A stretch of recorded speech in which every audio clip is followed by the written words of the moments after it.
Welcome to the Mesa classes. आप लोग, उम्मीद है कि सभी लोग अच्छे होंगे। Good morning. जो इस चैनल पर नए हों प्लीज़ चैनल को लाइक एंड सब्सक्राइब करें। चलो तो बिना टाइम वेस्ट किए स्टार्ट करते हैं। मूल अधिकार का टॉपिक चल रहा था। मूल अधिकार के टॉपिक में एक टॉपिक और रह गया था जिसका नाम है क्या? संवैधानिक उपचारों का अधिकार। देखो, संवैधानिक उपचारों का अधिकार की अगर बात करें तो यहाँ पर भीमराव अंबेडकर ने एक वर्ड बोला था। भीमराव अंबेडकर जी ने, डॉक्टर भीमराव अंबेडकर जी ने एक वर्ड बोला था, इसे संविधान की आत्मा कहा था। क्या बोला था? संविधान की आत्मा। ठीक है, संविधान की आत्मा कहा था।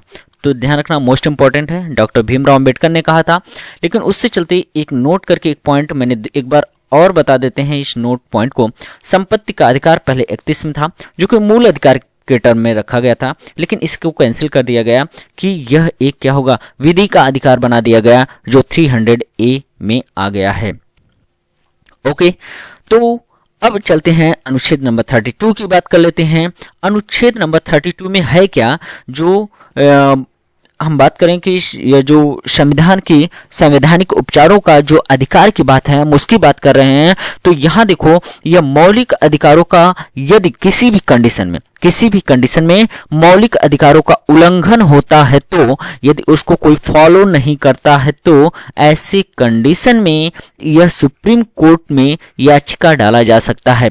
ठीक है, याचिका जिसको रीट बोलते हैं, तो रीट को आप सुप्रीम कोर्ट में डाल सकते हैं। यदि याचिका की हम बात करें तो याचिका का उल्लेख उत्प्रेक्षण, बंदी प्रत्यक्षीकरण और भी बहुत सारे हम बताएंगे 5 प्रकार के, क्योंकि देखो सुप्रीम कोर्ट 5 प्रकार के रीट डालने का अधिकार दिया है। तो 5 प्रकार के वो रीट कौन कौन से होंगे मैं अभी बात करूंगा। लेकिन याचिका जारी करने की या रीट जारी करने का अधिकार की बात करूं तो सबसे ज्यादा पावर किसको है? हाई कोर्ट को है। यहां तक क्लियर होगा? अगर कोई भी डाउट होता है तो कमेंट सेक्शन में जरूर बताएं। अब हम बात कर लेते हैं अनुच्छेद नंबर 33 की। कह रहा है कि सैन्य बल, पुलिस, आईबी में समझ गए, इंटेलिजेंट ब्यूरो की बात कर रहा है, को संसद को कानून बनाने का और संशोधन करने का भी अधिकार है। ठीक है, अब हम बात कर लेते हैं अनुच्छेद नंबर 34 का। तो मार्शल लॉ हो गया, या यदि कोई नुकसान होता है, तो यदि कहीं भी कोई रूल लगा है या कोई भी किसी कारणवश अगर रूल लगा है, तो ऐसे कंडीशन में अगर कोई भी नुकसान होता है तो संसद के कानून द्वारा, तो उसे क्या करेंगे? संसद के कानून द्वारा जितनी भी क्षतिपूर्ति हुई है, ध्यान रखना, जितनी भी क्षतिपूर्ति हुई रहेगी उस सारी को पूरा किया जाएगा। अब हम नेक्स्ट बात करते हैं अनुच्छेद नंबर 35 की। तो अनुच्छेद नंबर अगर 35 की बात करूं तो अनुच्छेद 35 क्या है? यह संसद को, अनुच्छेद नंबर 35 जो है, संसद को प्रावधान है कि सुप्रीम कोर्ट के अलावा, ठीक है, इसमें क्या हो, सुप्रीम कोर्ट के अलावा संसद भी कानून को बना सकती है। यदि वीडियो अच्छी लगे लाइक एंड शेयर जरूर करें। अब देखो, शिक्षा, यह भी छूटा हुआ पार्ट है। तो यह देखा, शिक्षा व संस्कृत का अधिकार की बात करें, आर्टिकल नंबर 29 एंड 30 है। तो आर्टिकल नंबर 29 में क्या है? आर्टिकल नंबर 29 में है अल्पसंख्यक को भाषा, लिपि और संस्कृति को बनाए रखना है। ठीक है, अल्पसंख्यक को भाषा, लिपि, संस्कृति को बनाए रखना है, और केवल भाषा, जाति, धर्म और संस्कृति के आधार पर उसे किसी भी सरकारी शैक्षिक संस्था में प्रवेश से नहीं रोका जाएगा। मोस्ट इंपॉर्टेंट पॉइंट है। नेक्स्ट हम बात करते हैं, अगर वर्तमान में बात करें 6 समुदाय है जो कि अल्पसंख्यक में आता है। पहला मुस्लिम, दूसरा पारसी, तीसरा ईसाई, चौथा सिख और 5वां बौद्ध एवं जैन। ठीक है, तो वो अल्पसंख्यक वर्ग का दर्जा प्रदान किया गया है। अब देखो, अल्पसंख्यक की बात कर लो तो अल्पसंख्यक समुदाय के विकास को समुचित आधार प्रदान करने के लिए 2005 में तत्कालीन केंद्र सरकार के द्वारा प्रधानमंत्री का 15 सूत्रीय कार्यक्रम प्रारंभ किया गया था। ओके, यहां तक क्लियर है? तो वीडियो को लाइक जरूर करो यार। अब अनुच्छेद नंबर 30 की बात कर लेते हैं, आर्टिकल नंबर 30 की बात करते हैं। ठीक है, तो आर्टिकल 30 क्या है? आर्टिकल 30 है कि शिक्षा संस्थाओं की स्थापना करना, ठीक है, और प्रशासन करने का अल्पसंख्यक वर्गों का अधिकार है। मतलब कहीं भी वो शिक्षा संस्थान स्थापित भी कर सकते हैं और उस पर जो भी वर्ग है उसको कर सकते हैं, यह अल्पसंख्यक वर्ग का अधिकार है। अल्पसंख्यक वर्ग अपनी पसंद का शैक्षणिक संस्थान चला सकता है। सरकार उसे अनुदान देने में किसी भी तरह का भेदभाव नहीं करेगा। तीसरी बात हम बात करने वाले थे, क्या मैंने कहा, सर्वोच्च न्यायालय, जो जिसको आप बोलते हो क्या, उच्चतम न्यायालय। क्या बोल देते हो, उच्चतम न्यायालय, या इसी को बोलते हैं क्या, सुप्रीम कोर्ट। यह 5 तरीके का रीट, ठीक है, 5 तरीके का रीट निकालने का शक्ति प्रदान की गई है। तो 5 तरह के रीट अगर बात करूं तो पहला है क्या, बंदी प्रत्यक्षीकरण। देखो पहले रीट की बात करूं तो पहला कौन सा है, बंदी प्रत्यक्षीकरण। तो बंदी प्रत्यक्षीकरण जिसको कहते हैं क्या, हैबियस कॉर्पस। तो पहला बात कर लेते हैं हैबियस कॉर्पस की। किसकी बात करते हैं, हैबियस कॉर्पस की। ठीक है, तो हैबियस कॉर्पस क्या है, यह हैबियस कॉर्पस यह है, यह उस व्यक्ति को, ठीक है ध्यान से समझना, ठीक है, यह उस व्यक्ति की प्रार्थना पर जारी किया जाता है। ठीक है, यहां से ध्यान से समझते रहना, यह उस व्यक्ति की प्रार्थना पर जारी किया जाता है जो यह समझता है, ठीक है, जो यह समझता है कि उसे अवैध रूप से बंदी बनाया गया है। इसमें न्यायालय, इसमें ऐसी कंडीशन में इसके द्वारा न्यायालय, इसके द्वारा न्यायालय बंदीकरण करने वाले अधिकारी को, ठीक है, ठीक है, इसके द्वारा, यहां पर रॉन्ग मिस्टेक हो गया था, ठीक है, यहां से इसके द्वारा न्यायालय बंदी करने वाले अधिकारी को आदेश देता है कि वह उस व्यक्ति को निश्चित स्थान और निश्चित समय के अंदर उपस्थित करे, जिससे न्यायालय बंदी बनाए जाने के कारणों पर विचार कर सके। यह होता है हैबियस कॉर्पस। ओके, यहां तक क्लियर हुआ। दूसरी अगर पॉइंट की बात करें तो दूसरा क्या है, दूसरा है परमादेश, जिससे बोलते हैं मैंडमस। क्या बोलते हैं, मैंडमस। अगर हम दूसरी मैंडमस की बात करें, यह उस समय जारी किया जाता है जब कोई पदाधिकारी अपने सार्वजनिक कर्तव्य का निर्वाह नहीं करता, मतलब जो उसका काम है वो उस काम को सही ढंग से नहीं करता। इस प्रकार के आज्ञा पत्र के आधार पर अधिकारी को उसके कर्तव्य का पालन करने का आदेश जारी किया जाता है। यह है क्या, मैरास्मस। ठीक है, तो सॉरी मैंडमस है, ठीक है, यह है मैंडमस। तो परमादेश इसी को बोलते हैं। नेक्स्ट अगर हम बात करें तीसरे पॉइंट की, जिसको बोलते हैं क्या, प्रतिषेध। ठीक है, प्रतिषेध लेख होता है, इसको बोलते हैं प्रोहिबिशन। ठीक है, प्रोहिबिशन। ठीक है, प्रोहिबिशन की बात करें, अब देखो यह आज्ञा पत्र सर्वोच्च न्यायालय, यह आज्ञा पत्र सर्वोच्च न्यायालय तथा उच्च न्यायालय द्वारा निम्न न्यायालय, जो यहाँ क्या है, डिस्ट्रिक्ट लेवल पे सबऑर्डिनेट कोर्ट होते हैं, निम्न न्यायालय, वह अर्ध न्यायिक न्यायाधिकरण को जारी करने का अधिकार देता है। ठीक है,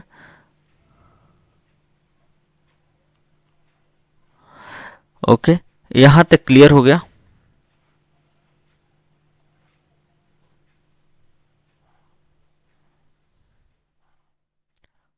यहां तक क्लियर हुआ। नेक्स्ट इसमें 2 पॉइंट और रह गए हैं, इस 2 पॉइंट को समझ लेते हैं। दूसरा है क्या, उत्प्रेषण। जो चौथा पॉइंट है यह कौन सा है, उत्प्रेषण की बात कर लेते हैं। ठीक है, उत्प्रेषण की बात करेंगे हम।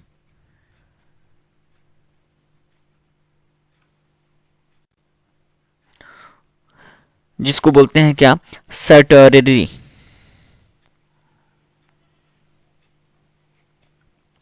उत्प्रेषण, देखो इसके द्वारा अधीनस्थ न्यायालय, इसके द्वारा अधीनस्थ न्यायालय न्यायालय को आदेश दिया जाता है कि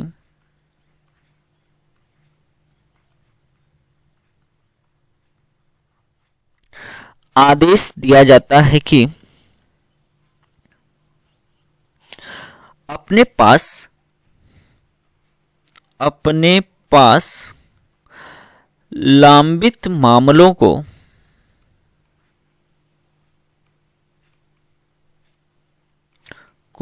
वरिष्ठ न्यायालय में प्रेषित करें। मतलब उनके पास भेज दें, जो इनके पास लंबित है, कई सालों से चल रहे हैं मामले, तो उस मामले को कहाँ करेंगे, वह उच्च जो उनके अकॉर्डिंग जो लगेगा वरिष्ठ न्यायालय, हाई कोर्ट हो गया, सुप्रीम कोर्ट हो गया, उसमें क्या करेंगे, ये डालेंगे। ये इसको बोलते हैं उत्प्रेषण, सेंट्ररी। ठीक है। नेक्स्ट अगर हम बात करें नेक्स्ट पॉइंट की, अधिकार परीक्षा लेख।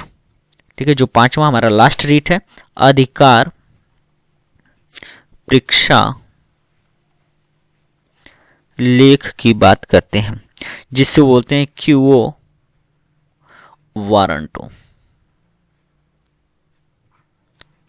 ठीक है। तो इसके द्वारा क्या होता है, जब कोई व्यक्ति ऐसे पदाधिकारी के रूप में कार्य करने लगता है जिसके रूप में कार्य करने का उसे वैधानिक अधिकार नहीं है, जब कोई अधिकारी जब ऐसे कार्य करने लगते हैं जिसका उसका वैधानिक अधिकार नहीं है, वैधानिक अधिकार नहीं है, तो ऐसी कंडीशन में उसे न्यायालय अधिकार परीक्षा के आदेश के द्वारा उस व्यक्ति से को पूछता है कि वह किस अधिकार से कार्य कर रहा है। ध्यान से समझना, इससे पूछा जाता है कि वह किस अधिकार से इस कार्य को कर रहा है, और जब तक वह इस बात का संतोषजनक उत्तर नहीं देता है वह इस कार्य को नहीं कर सकता है। यह होता है अधिकार परीक्षा लेख।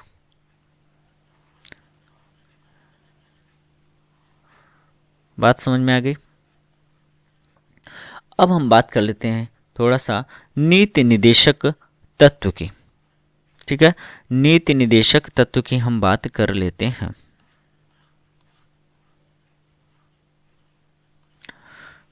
ठीक है, अब देखो नीति निदेशक तत्व को ही क्या बोलते हो, डीपीएसपी। डीपीएसपी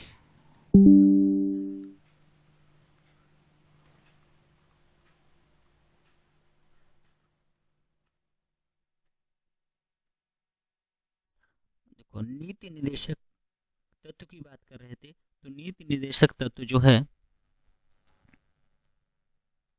ध्यान रखना कि 36 से 51 तक इसको डीपीएसपी भी बोल देते हैं, डीपीएसपी, जिसको डायरेक्टिव प्रिंसिपल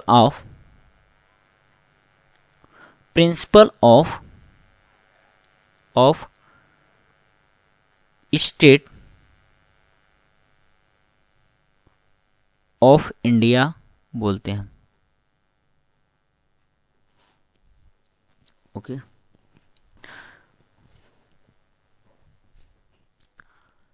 अब देखो यह भाग 4 में है।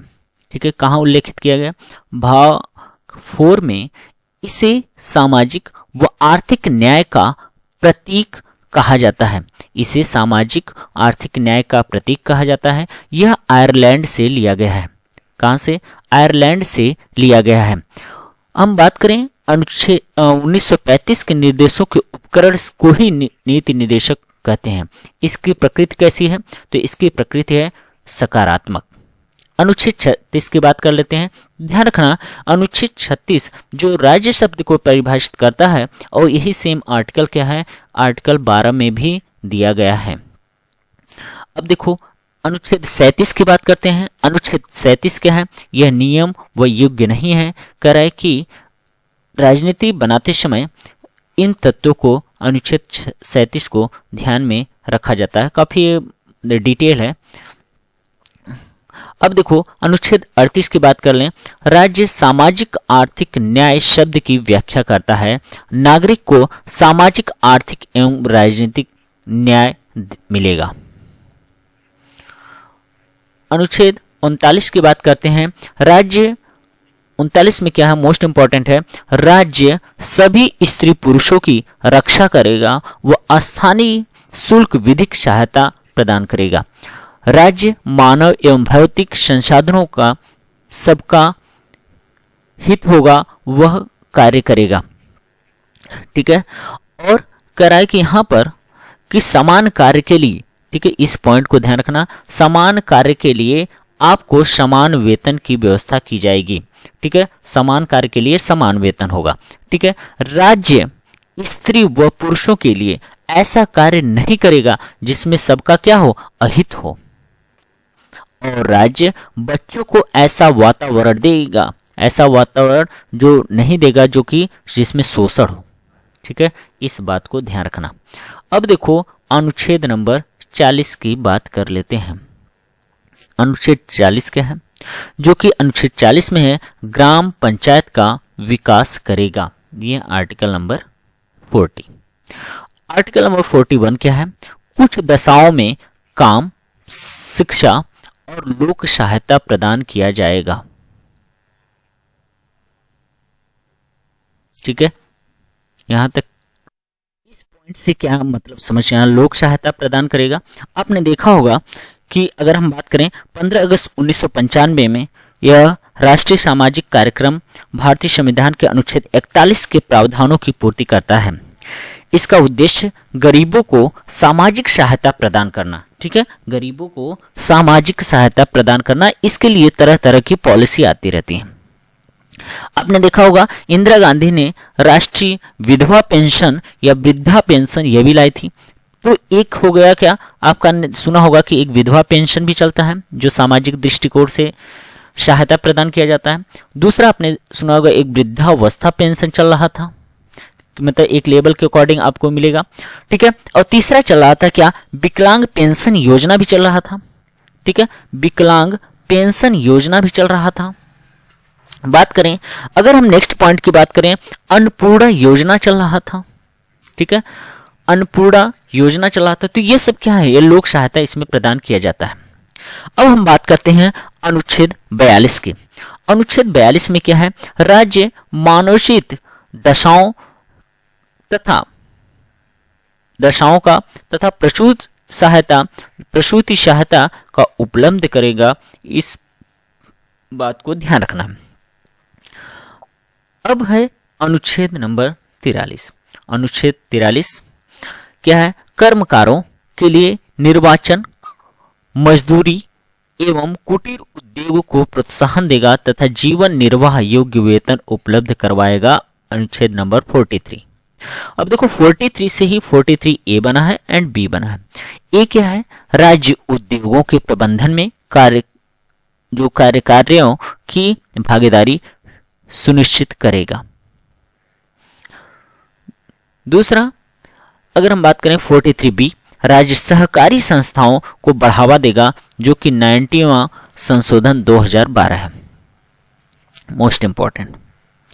नेक्स्ट अगर हम पॉइंट की बात करें, अनुच्छेद नंबर 44 की बात कर रहा हूं। अनुच्छेद नंबर 44 की बात करें, समान नागरिक संहिता की बात करता है। किसकी बात करता है, समान नागरिक संहिता। इसके तहत की अगर बात करें, जिसको बोलते हैं कॉमन सिविल कोर्ट बोलते हो, या आप इसी को CCC भी बोल देते हो, जिसको कॉमन, ध्यान रखना, कॉमन सिविल कोर्ट बोल देते हो। क्या बोल देते हो, कॉमन सिविल कोर्ट बोल देते हो। क्लियर है। तो कॉमन सिविल कोर्ट, अगर हम बात करें कॉमन सिविल कोर्ट की बात करें, तो यहां व्यक्तिगत मामलों के लिए कभी भी व्यक्तिगत मामलों के लिए कभी भी समान नागरिक संहिता जो है नहीं होती है। जैसे क्या होगा, जैसे गोद लेना, तलाक की बात कर लूं, यह सब कभी भी इसमें समान नागरिक, मतलब आर्टिकल नंबर 44 को ये फॉलो नहीं करता। अब देखो अनुच्छेद 45 की बात कर लूं, तो अनुच्छेद 45 में क्या लिखा है, राज्य 6 वर्ष से कम आयु के बच्चों को देख रेख करेगा। ठीक है, तो यह भी बात मोस्ट इंपॉर्टेंट है। नेक्स्ट चलते हैं, अनुच्छेद नंबर 46 की बात कर लूं। अनुच्छेद 46 क्या है, अनुसूचित जातियों एवं अनुसूचित जनजातियों मतलब SC एंड ST की बात कर रहा है, ठीक है, जातियों की शिक्षा की व्यवस्था करेगा। वह दुर्बल वर्गों की शिक्षा की क्या करेगा, जो गरीब लोग हैं उनकी भी क्या करेगा, शिक्षा की व्यवस्था करेगा। यहां तक क्लियर हो गया, मोस्ट इंपॉर्टेंट फैक्ट है, ठीक है। तो फटाफट लाइक एंड शेयर करो एंड सब्सक्राइब करो, ओके। अगर हम बात करें अनुच्छेद 47 की, तो अनुच्छेद 47 में पॉइंट क्या क्या है, प्राथमिक कुछ कर्तव्य हैं जिसको जीवन स्तर में सुधार करना, पोषण में सुधार करना, स्वास्थ्य का सुधार करना, यह सब क्या है, अनुच्छेद नंबर 47 में निहित है। और 47 में एक चीज और ध्यान रखना, जिसमें लिखा है मादक पदार्थों का, ठीक है, स्वास्थ्य सुधार होगा, मादक पदार्थों पर रोक लगेगा, अनुच्छेद नंबर 47 में है। 48 मोस्ट इंपॉर्टेंट, 48 ध्यान रखना, बीफ या गाय वध पर रोक लगेगी, मांस पर जो भी कुछ ऐसे एनिमल हैं जो क्या करेंगे, उनका हम उन पर रोक लगाएंगे, अनुच्छेद नंबर 48। लेकिन 48 में क्या है, एक 48 ये आया, राज्य पर्यावरण एवं वन्य जीवन की रक्षा करेगा, ये जो कि 42वां संविधान संशोधन लाया गया था। राज्य पर्यावरण एवं वन्य जीवन की क्या करेगा, रक्षा करेगा।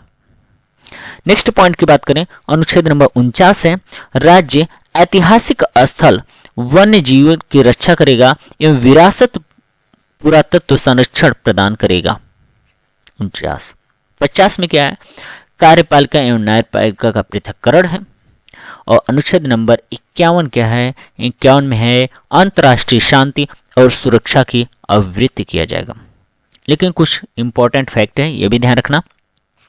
अनुच्छेद 350A जो कि प्राथमिक स्तर पर मातृभाषा में शिक्षा दिया जाएगा, मोस्ट इंपॉर्टेंट अनुच्छेद 350A में प्राथमिक स्तर पर मातृभाषा में शिक्षा दिया जाएगा, यह अनुच्छेद नंबर 350A में निहित है।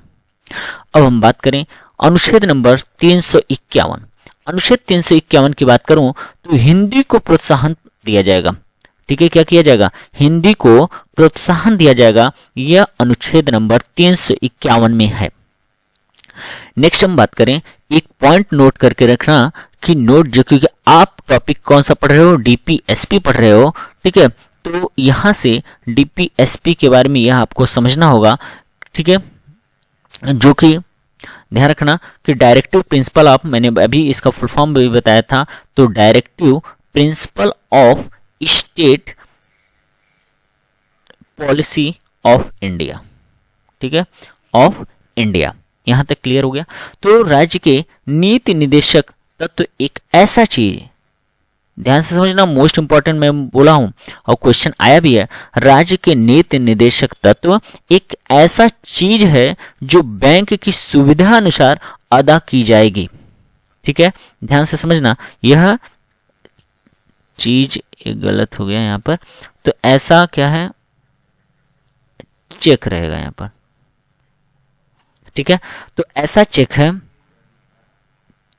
जो बैंक के सुविधा अनुसार अदा की जाएगी। यह कौन कहा था, तो KT शाह ने, ठीक है, राज्य के नीति निदेशक तत्व एक ऐसा चेक है जो बैंक की सुविधा अनुसार अदा किया जाएगा, यह किसका कथन है, तो KT शाह का। मोस्ट इंपॉर्टेंट, वीडियो अच्छी लगे लाइक शेयर एंड सब्सक्राइब जरूर करें। Thank you.